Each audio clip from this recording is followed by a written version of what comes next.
Hey, what's up mga kagalaero? Ayan, nandito naman tayo sa Galaan. Actually, nandito ako ngayon sa Central. At bibili tayo ng merienda dahil hindi ako kumakain ng manok. Ayan, nandito tayo ngayon sa Sians, located at Barangay Central, near at Barangay Hall. Yan, Acacia Lane. So makikita nyo dyan, andyan yung mga kanilang merienda. Ayan, naka-tarpaulin. Tapos order tayo ng double decker na burger at saka milk tea.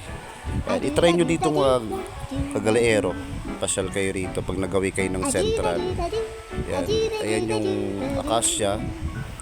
Ayan yung park nila. So waiting lang tayo ng konting oras.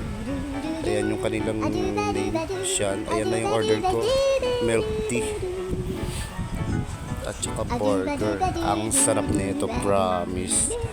Murang-mura pa. Mapapamura ka sa sarap. At the same time, ayan,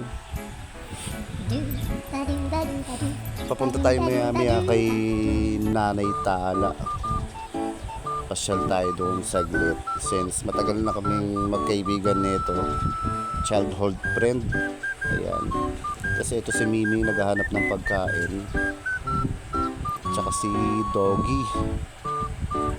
Ayan, oh. Kawawa naman itong mga animal na to.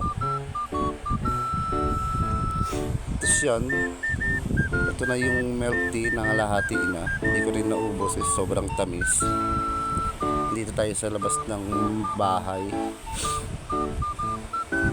So ito na nga guys, nandito tayo kay Nanay Tala. Dito lang din siya sa Central. Ayan, ito yung kanyang pwesto, Gandang Tala Salon. Ayan, lahat ng service sa buhok nyo, ayan, kayang-kaya niyang gawin sa mga napakamurang halaga. Pasyal na kayo dito guys. Gandang Tala Salon.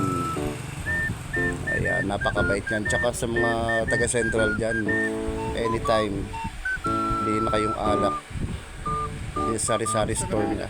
Tapos ito, may nagbigay pala sa akin ng Bardax. Ayan, ginseng soap for men. Ang lamig niyang sa betlog, anti-irritated din siya. Tsaka mabango yan guys. Salamat sa nagbigay. Paalam.